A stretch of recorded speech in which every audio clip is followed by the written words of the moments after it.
Olá pessoal, tudo bem? Hoje nós voltamos, tá, para fazer a correção dos exercícios que eu havia deixado para vocês na última aula. Bom, pessoal, nós estamos ainda no módulo 4, regionalização do espaço mundial segundo o desenvolvimento humano e econômico.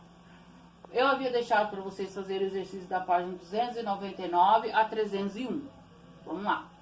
Na 299, a primeira questão, ele pergunta o que é o IDH. Pessoal, o IDH é o Índice de Desenvolvimento Humano, né? Ele calcula o nível de desenvolvimento humano de uma população. O objetivo do IDH é mostrar que o desenvolvimento de uma sociedade não está associado unicamente ao tamanho da produção econômica, mas também aos outros fatores, como saúde e educação. Então, o IDH é diferente do PIB per capita, do PIB nominal. Ele não mede somente aí o lucro, não mede somente a produção de riqueza. Ele tem a ver também com saúde, expectativa de vida, índice de escolaridade, tá tudo interligado. Porque para você ser considerado um país desenvolvido, você precisa ter todos esses elementos, tá? Tanto como uma boa economia, quanto uma boa distribuição de renda e acesso aí, né, aos serviços básicos para o ser humano.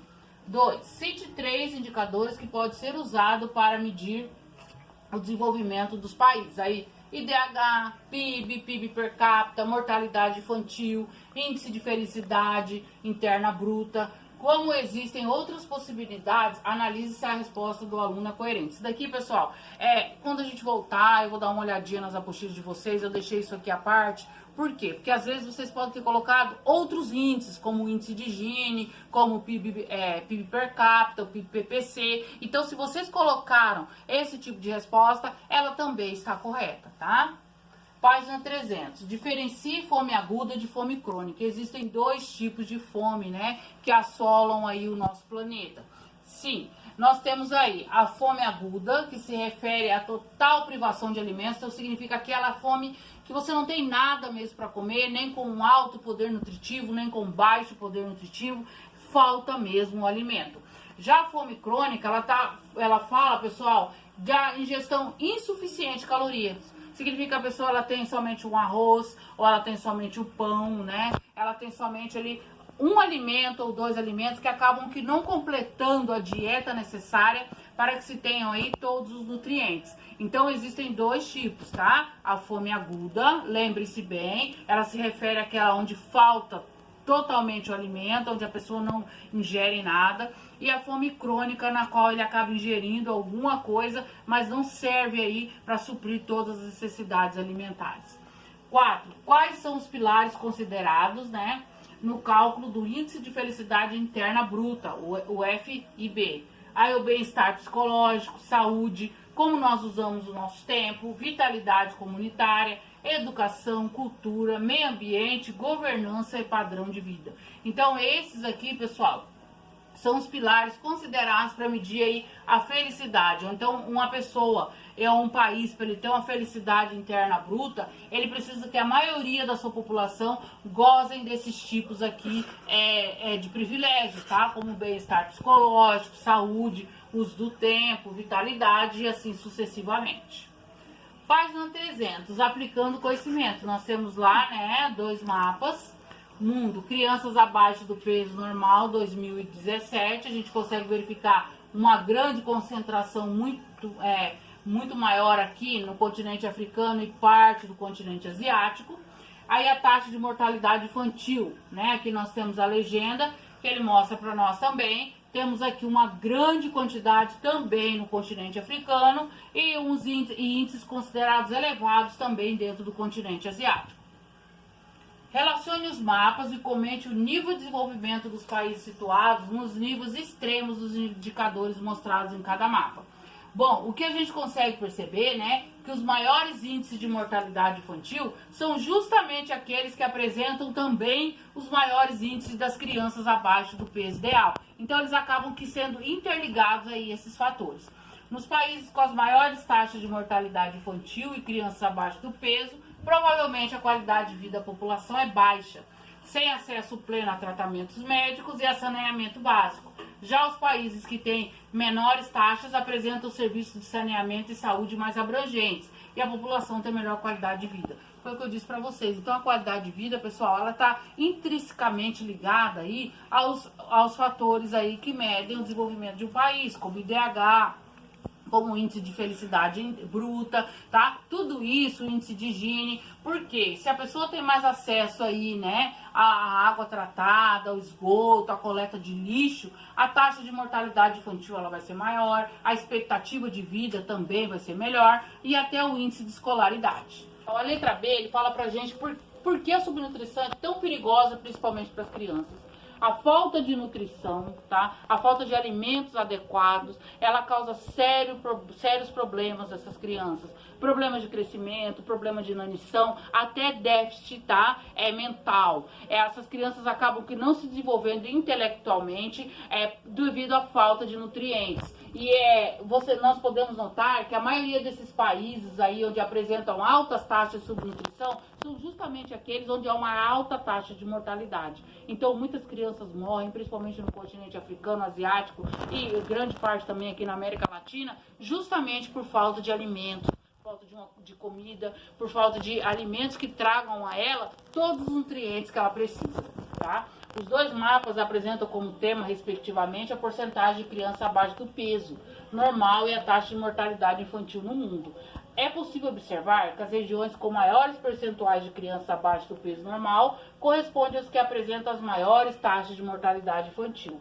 Essa relação ocorre porque a fome é um dos principais fatores que levam a óbito em países de baixo desenvolvimento, principalmente na faixa etária infantil de grande vulnerabilidade. O objetivo, né, aqui a gente acaba que associando aí o subdesenvolvimento com a fome.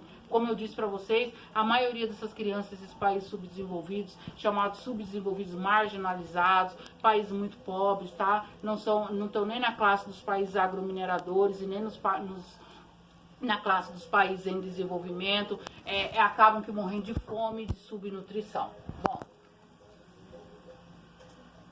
na página 301, nós temos um mapa, né, que fala sobre o consumo de eletricidade per capita 2017, mundo. Consumo de eletricidade per capita 2017. Aqui tá, quanto mais escuro, né, a gente percebe que é maior. Olha a diferença aqui, né, no continente africano, em partes aqui da Ásia também. Estabeleça uma relação entre os dados apresentados e o IDH. O que a gente consegue perceber é que os países com maior consumo de energia elétrica são justamente os que têm o maior índice de desenvolvimento humano, tá? Isso se deve por quê, né? É possível observar a relação direta proporcional entre o consumo de energia elétrica e o IDH, entendendo a infraestrutura energética como um produto a ser adquirido mediante pagamento. A desigualdade entre as nações demonstra o fato de que as regiões mais subdesenvolvidas têm menos acesso a esse serviço que as desenvolvidas. É claro, a eletricidade ela não é de graça em nenhuma parte do mundo. E acaba que países aí muito pobres, eles não têm acesso nem mesmo à água encanada, quanto mais a luz elétrica, a eletricidade. Isso demonstra pra gente que ainda existem países muito vulneráveis, principalmente nessa parte aqui do nosso planeta, onde eles não têm acesso nem mesmo à luz elétrica. Então, quanto melhor o IDH, quanto mais alto o índice de desenvolvimento humano, maiores aí são as pessoas que têm acesso à eletricidade. Nós temos aqui, para terminar, né, desenvolvendo habilidades, nós temos uma imagem, que nós temos aqui um lápis, garfo, dinheiro, remédio. A imagem faz referência ao seguinte indicador de desenvolvimento, o índice de desenvolvimento humano, né, pessoal? Ele mede a educação, aqui ele entra a renda per capita, né, e aqui a expectativa de vida. Então, essa imagem, ela traz pra gente, de uma forma bem resumida, o que o IDH leva em consideração: saúde, educação e dinheiro, tá? A renda per capita aí desses países. Continuando, né, número 2, ele fala: a fome é um grave problema nos dias atuais. Mesmo com toda a tecnologia, os recursos envolvidos e com a produção de alimentos superior ao necessário para abastecer os quase 8 bilhões do nosso planeta, milhões de pessoas ao redor do planeta ainda enfrentam as graves consequências da fome. A respeito da fome e de suas causas, assinale a alternativa que contém apenas as corretas. 1. O real problema não está na produção de alimentos, e sim na má distribuição do que é produzido. É verdadeira essa, pessoal. pessoal? Porque o nosso país, o nosso planeta, ele acaba aqui produzindo todo o alimento que a população precisa. Mas devido à má distribuição de renda, desigualdade social, bilhões de pessoas aí passam fome. 2. Fome crônica refere-se à falta de alimentos por ocasiões momentâneas, provocadas por guerras, desastres. Não, aí tem a ver, fome crônica, ela tem a ver com a ingestão baixa de calorias, né? Aquilo que não é necessário, falta o que é necessário para o nosso organismo. 3. A fome constitui um problema principalmente nos países periféricos. Verdadeira. Né? A 1 e a 3 ela é verdadeira, porque é justamente nos países subdesenvolvidos onde nós temos aí a maior ocorrência da fome. A 4 ela está errada porque ele fala que a situação de falta de alimento, ainda por um longo período de tempo, é revertida imediatamente após os indivíduos passarem a ter um acesso a uma alimentação balanceada e contínua. Não, aqui não é um processo rápido, ele é um processo muito lento, porque essas pessoas, como eu disse para vocês, elas já passaram por um processo de inanição e precisam que o corpo demore aí um certo tempo para se recuperar.